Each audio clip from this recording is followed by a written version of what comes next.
கும்பராசி கும்பலக்னம் காலபுருஷனுக்கு 11வது வீடு. சனீஸ்வர பகவான் வந்து பார்த்தீங்கன்னா முழு ஆளுமை செலுத்தக்கூடிய வீடு. கும்பத்தை பொறுத்த வரையும் இதுக்கு மேலே வாழ்க்கையில் எந்த ஒரு கஷ்டம் வந்தாலும் நான் பார்த்துக்குவேன் அப்படின்னு சொல்கிற மாதிரி ஒரு நிலைமை. ரொம்பவே தைரியசாலிங்க, தன்னம்பிக்கையான நபர்கள். எந்த ஒரு விஷயத்தையுமே வந்து பார்த்தீங்கன்னா யோசித்து அலசி ஆராய்ஞ்சு முடிவிடும். டக்குனு ஒரு வெற்றியை எப்போவுமே வந்து பார்த்தீங்கன்னா ஜெயிக்கக்கூடிய நபர்கள். அதனால தான் காலபுருஷனுக்கு 11வது ராசியாக பிறந்திருக்காங்க. இது ஆணாக இருக்கட்டும் பெண்ணாக இருக்கட்டும் கடுமையான உழைப்பாளி. எந்த ஒரு விஷயம் இருக்கட்டும் அது வந்து வேலைக்கு அப்புறம் தாங்க அப்படின்னு சொல்லுவாங்க. வீட்டில் இருக்கக்கூடிய பெண்களாக இருக்கட்டும் அல்ல வேலைக்கு போகக்கூடிய பெண்களாக இருக்கட்டும் வேலைக்கு அதிபயங்கர முக்கியத்துவம் கொடுக்கக்கூடிய நபர்களாக இருப்பாங்க. வீட்டில் இருந்தாலும் ஏதாவது ஒரு பொருளை வந்து பார்த்திங்கன்னா அங்கே தள்ளி வைக்கிறது இங்கே தள்ளி வைக்கிறது சுத்தம் பண்ணிகிட்டே இருக்கிறது இது எல்லாமே கும்பராசியை பொறுத்தவரை குணம். என்கிட்ட எதுவுமே இல்லை, ஆனால் இன்னைக்கு வச்சிருக்கிறது அனைத்துமே நான் என்னுடைய தனிப்பட்ட வளர்ச்சியினால சம்பாரிச்சது அப்படிங்கிற மாதிரி சொல்லலாம். அந்த அளவுக்கு கால் கை அப்படிங்கிறத கடவுள் கொடுத்துருக்காரு. அதை வச்சு தான் இன்னைக்கு நான் வந்து வாழ்க்கையில் முன்னேறி இருக்கேன். என்னுடைய சுய அறிவை வச்சு முன்னேறி எனக்கு யாருமே உதவி பண்ணவே இல்லை.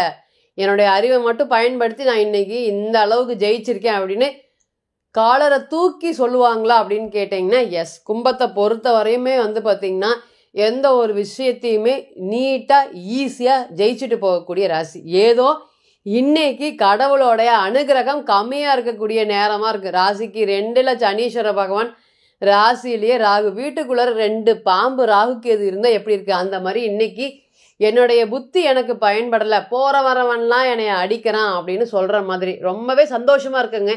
இன்னைக்கு அந்த சந்தோஷம் எங்கேயுங்க போயிடுச்சு அப்படின்னு தெரியற மாதிரி ஒரு சூழ்நிலைகளை வந்து ராகு பகவான் கொடுத்துட்டாரு பாருங்க. இன்னைக்கு 29 டிகிரியில் ராகு இருக்காரு. அப்போ லக்னம் 29 டிகிரி இருக்கிறவங்க, சந்திரன் 29 டிகிரி இருக்கிறவங்க எல்லாருமே ஏதோ வந்து வீட்டில் வந்து ஏதோ ஒன்று இருக்குது, ஒரு பாம்பு இருக்குது அப்படின்னு ஒரு திருடன் இருக்கான் அப்படின்னு பயப்பட்டுட்டு இருக்கிற மாதிரி ஒரு சூழ்நிலைகள். மனம் சார்ந்த கவலைகளும் பிரச்சனைகளும் கும்பத்துக்கு. எந்த இடத்துல நீங்கள் நிற்கக்கூடாது, எந்த இடத்துல இந்த பிரச்சனையை மாட்டக்கூடாதுன்னு நினச்சிங்களோ அந்த இடத்துல இந்த பிரச்சனைகள் வந்து பார்த்தீங்கன்னா நீங்களா வலுக்கட்டாயம் எனக்கு தெரியுது இந்த மாதிரி நடந்துருன்னு, ஆனால் என்னால் ஒன்றுமே பண்ண முடியல, அந்த பிரச்சனையில் வந்து நான் மாட்டிட்டேன் அப்படின்னு சொல்கிற மாதிரி வலுக்கட்டாயமாக கையை பிடிச்சி இழுத்து அந்த பிரச்சனையில் உட்கார வைக்கிற மாதிரி ஒரு சூழ்நிலைகள் எல்லாமே சனீஸ்வர பகவான் ஏற்படுத்தி கொடுத்துட்டாரு. ஆல்ரெடி அவர் 2.5 வருஷம் இருந்து இதை விட கஷ்டங்கள் மன கஷ்டங்கள் எதுவும் இல்லை, பண கஷ்டங்கள் எதுவும் இல்லை அப்படின்னு நிறைய சுப நிகழ்ச்சிகள் நடந்திருந்தாலும் அது எல்லாமே மன வலியோடைய வேதனையோடையும் நடந்திருக்கும் அப்படிங்கிறதுல எந்த ஒரு மாற்றம் இல்லை. ஆனால் இன்னைக்கு 2ஆம் இடத்தை நோக்கி போயிருக்காரு. நிறைய அனுபவ அறிவை ஏற்படுத்தி கொடுத்துருக்காருங்க. பொதுவாக காலபுருஷனுக்கு 11ஆம் நாள் நிறைய வந்து பார்த்திங்கன்னா நண்பர்களை நம்பி நம்பி நம்பி ஏமாறுறது. பொதுவாக இந்த ராசியை பொறுத்த வரையும் வந்து பார்த்திங்கன்னா பணம் சம்மந்தப்பட்ட விஷயத்தில் கொடுத்து கொடுத்து கொடுத்து ஏமாறுறது. நான் என்கிட்ட இருக்குதோ இல்லையோ கும்பத்தை வந்து நீங்கள் ஃப்ரெண்டாக வச்சுக்கிட்டிங்கன்னா எவ்வளோ பெரிய பிரச்சனைகள் வந்தாலுமே நைட் ஒரு 10 மணியாக இருக்கட்டும் 11 மணியாக இருக்கட்டும் கூப்பிட்டோன்னே வந்து நிற்பாங்க. இந்த பணம் சார்ந்த பிரச்சனைகள் வந்தாவே தன்ட்ட இல்லைனாலுமே யார்கிட்டையாவது வாங்கி கொடுத்து அதை காப்பாற்றுவாங்க. வாழ்க்கையில் லைஃப்பில் செட்டில் பண்ணிடணும், சீக்கிரம் செட்டில் ஆயிடணும். ஒரு விஷயத்த வந்து பார்த்திங்கன்னா திறமையை செய்யக்கூடிய நபர்களை சொல்லிகிட்டே போகலாம். இந்த ராசியோடைய பெருமைகளை சொல்லிகிட்டே போகலாம். திறமையை செய்யக்கூடிய நபர்கள், ஒரு விஷயத்த அணுகுமுறை பார்க்கக்கூடியது வேற. இது உங்கள்கிட்ட செய்ய முடியாது அப்படின்னு சொல்லிட்டிங்கன்னா கும்பத்துக்கிட்ட சேலஞ்ச் பண்ணிட்டீங்கன்னா அந்த விஷயத்த 2 நாளில் செஞ்சு முடிச்சுடுவாங்க. அந்த மாதிரி ரொம்ப திறமைசாலி. இன்னைக்கு அவ்வளோ திறமைகள் இருந்தும் இந்த திறமை தனக்கு பயன்படலை அப்படிங்கிற வருத்தங்கள் அதிகமாக இருக்குது கும்பத்துக்கிட்ட. நிறையா மன வருத்தம், பண கஷ்டம், அதே போல் உறவு சார்ந்த பாதிப்பு. நம்பி நம்பி ஏமாந்துட்டேன், அதாவது என்னோடய குடும்பத்தில் என்னோட மரியாதையே போயிடுச்சுங்க அப்படின்னு சொல்கிற மாதிரி ஒரு விஷயம் 2 விஷயம்னா பரவாயில்லைங்க. திருமண வாழ்க்கையும் வந்து பார்த்திங்கன்னா 7ஆம் அதிபதி சூரியன் அப்படிங்கிறது தன்னுடைய வீட்டுக்கு வந்து பார்த்திங்கன்னா அவ்வளோவா நல்லா இருக்காரா அப்படின்னு கேட்டிங்கன்னா இல்லை. இந்த மாதிரி ஒரு நேரத்தில் ஆல்ரெடி வந்து 7.5 சனியால் பாதிப்படைஞ்சு இன்றைக்கி ராகுவால் அடுத்தடுத்து ஒரு நல்லது நடக்கக்கூடிய சூழ்நிலைகளில் எதுவுமே நல்லது நடக்காத மாதிரி ஒரு பிரச்சனைகள்லாம் வந்துகிட்டே இருக்குது. எங்களுக்கு மட்டும் ஏங்க இப்படி, நாங்கள் யார் பணத்தையும் வச்சுக்கவே இல்லை, நாங்கள் யாருக்குமே கெடுதல் நினைக்கவே இல்லை, எங்களுக்கு மட்டும் ஏன் இப்படி இருக்குது, எல்லாத்துக்கும் கெடுதல் நினைக்கிறாங்க, அவங்க நல்லா இருக்காங்க, ஏன் சனீஸ்வர பகவான் அப்படி தான் கொடுத்துருக்காரா அப்படிங்கிற மாதிரியான நிறைய கேள்விகள். இன்றைக்கெல்லாம் பயம், எவனாவது எதாவது பண்ணிட்டானா நம்மளையா அப்படிங்கிற ஒரு பயம் வந்து பார்த்திங்கன்னா ரொம்பவே கும்பத்துக்கிட்ட அதிகமாக இருக்குது. இந்த சூழ்நிலையில் 2025 ஜூன் மாத பலன்கள் எப்படி இருக்க போது முதல் சொல்லும் போதே ராசியில் ராகு பகவான், ராசிக்கு 2ல் சனீஸ்வர பகவான், ராசிக்கு 3ல் சுக்கிரன், ராசிக்கு 4ல் சூரியன் மற்றும் புதன், ராசிக்கு 5ல் குரு இருக்காரு, ராசிக்கு 6ல் செவ்வாய் இருக்காரு, ராசிக்கு 7ல் கேது இருக்காரு. முதல் தர யோகம். என்னங்க யோகம்னு சொல்கிறீங்க அப்படின்னு, ஆமாம் யோகம்தான்.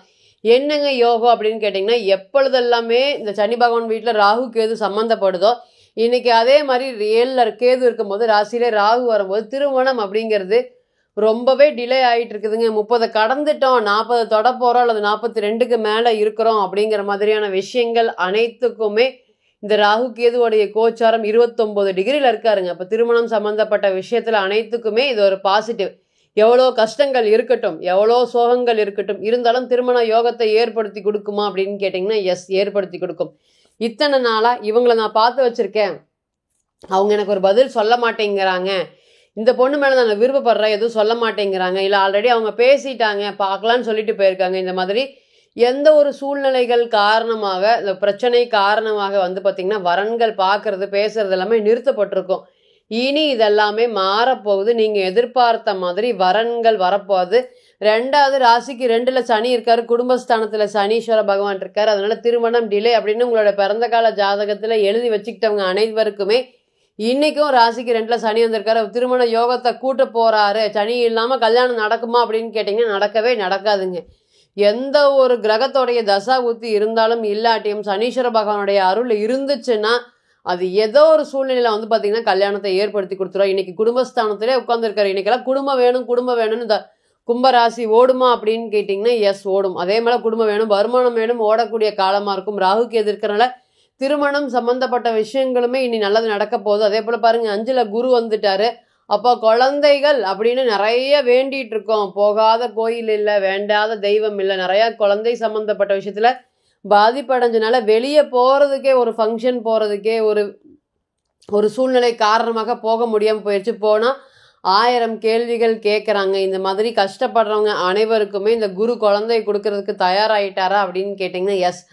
5ல் குரு வந்திருக்கிறதுனால இது வந்து காரகோ பாவக நாஸ்தி நம்ம சொல்லவே முடியாதுங்க. கோச்சாரத்தில் 5ஆம் இடத்துல குரு வந்திருக்கிறதுனால குழந்தை சம்மந்தப்பட்ட விஷயத்தில் இருக்கக்கூடிய அனைத்துக்குமே இது ஒரு நன்மைகளாக இருக்கும். குழந்தைங்களால எனக்கு கவலை இருக்குது, சரியாக நல்லா படிச்சுட்டு இருந்தாங்க, இந்த கும்பத்தெல்லாம் எழுதிக்கோங்க, கண்டிப்பாக மார்க்கு கம்மியாக வந்திருப்பாங்க. எந்த ஒரு விஷயம் நல்ல ஆவரேஜான ஸ்டூடெண்ட்டு கூட இந்த நேரம் வந்து பார்த்திங்கன்னா பிலோ ஆவரேஜ், நல்ல ஸ்டூடெண்ட் எல்லாமே கொஞ்சம் மார்க் கம்மியாகிற மாதிரி, நான் படித்தேன் என்னால் கடைசி நேரத்தில் போய் எழுத முடியல அப்படிங்கிற மாதிரியான ஒரு சூழ்நிலைகள் எல்லாமே இந்த கும்பம் ஃபேஸ் பண்ணிகிட்டு இருக்குது. இனியும் ஃபேஸ் பண்ண போகுது. இனியும் பாருங்கள், ராகு வந்து ராசி நோக்கி போக போகிறப்ப என்ன காரணம் ஏது காரணம்னு தெரியாமையே டெய்லியும் வந்து ஒரு மன சஞ்சாரத்தோட ஒரு அழுகுறீங்களா அப்படின்னு கேட்டிங்கன்னா எத்தனை வயசாக இருந்தாலும் பரவாயில்ல, அழுதுட்டு அது என்னன்னு தெரியாமல் கண்ணை தொடச்சிட்டு அடுத்த வேலையை பார்க்க போகிறீங்க. அந்தளவுக்கு வலி வேதனைகள் இருக்கா? எஸ். எப்போ வாழ்க்கையில் செட்டில் ஆக போகிறோம், எனக்குன்னு எதுவுமே இல்லையே, எதுவுமே சம்பாதிக்கவே இல்லையே அப்படிங்கிற வேதனைகள் தான் ரொம்ப அதிகமாக இருக்குது. இனி இதெல்லாமே மாறப்போகுது பாருங்கள். செவ்வாய் நீசம் அடைஞ்சு ராசிக்கு 7ஆம் இடத்து வரப்போகிறார். அதனால் காதலிச்சுட்டு இருக்கோம், பெற்றோர் சம்மதத்தோடு தான் கல்யாணம் பண்ணுறோம். இந்த நேரமெல்லாம் காதல் அப்படிங்கிறது பஞ்சா பறந்து போயிருங்க. நீங்கள் யார்கிட்ட பேசிகிட்டு இருந்தாலும் உங்களை விட்டுட்டு ஓடி போகக்கூடிய ஒரு சூழ்நிலைகள். நீங்களா இப்படிலாம் பண்ணுறீங்க அப்படிங்கிற மாதிரி, ஏன் இப்படி பண்ணுறீங்க அப்படிங்கிற கேள்விகள் ரொம்பவே அதிகமாக இருந்திருக்கு. ஏன்னு இந்த 2.5 வருஷமாக கும்பம் எல்லாரையும் பார்த்து இந்த கேள்விகள் கேட்டுட்ருக்காங்க. இனி இதெல்லாமே மாறப்போகுதுங்க. திருமணம் சம்மந்தப்பட்ட சுப நிகழ்ச்சிகளும் சரி, காதலிச்சு திருமணம் பண்ணக்கூடிய நபர்களும் சரி, அல்லது ஏற்கனவே திருமண வாழ்க்கையில் பிரச்சனைகளாக இருக்கக்கூடிய நபர்கள் அனைவருமே இது ஒன்று சேரக்கூடிய காலங்கள். ஒன்று எப்படிங்க சேருவாங்க, நிறையா பிரச்சனைகளை கடந்து ஒன்று சேரக்கூடிய காலமாக கண்டிப்பாக இருக்கும். அதே போல் குழந்தைகளை முன்னிட்டு குழந்தைகளை வச்சு ஒன்று சேரக்கூடிய காலமாக இருக்கும். ஏன்னா குரு 5க்கு வந்துட்டார். இந்த நேரத்தில் குழந்தையை பார்க்கணும், அவ்வளோ சீக்கிரம் இந்த திருமண வாழ்க்கையிலேருந்து நம்ம வெளியே வர முடியாதுங்கிற எண்ணத்தையும் குரு ஏற்படுத்தி கொடுத்துட்டே இருப்பார். அதனால் இதுக்கு எல்லாத்துக்குமே வந்து பார்த்திங்கன்னா பிரச்சனை தீரக்கூடிய காலமாக இருக்கும். 2 கிரகம் வந்து பார்த்திங்கன்னா நெகட்டிவாக இருந்தாலும் மற்ற அனைத்து கிரகங்களும் கும்ப ராசியை பொறுத்தவரை பாசிட்டிவாக இருக்கிறதுனால இனி ஒவ்வொரு பிரச்சனையாக சமாளித்து வாழ்க்கையில் ஜெயிச்சிருவீங்க. அப்படின்னா ஏன்னா ஜெயிக்க பிறந்த ராசி நீங்கள், காலபுருஷனுக்கே வெற்றி ஸ்தானத்தில் பிறந்திருக்கீங்க. அதனால் ஒருபோதும் உங்களை யாருமே வீழ்த்த முடியாது. தைரியமாக தன்னம்பிக்கையோடு இருங்க அப்படிங்கிறத நிச்சயமாக சொல்லலாமா அப்படின்னு கேட்டிங்கன்னா எஸ், சொல்லலாம்.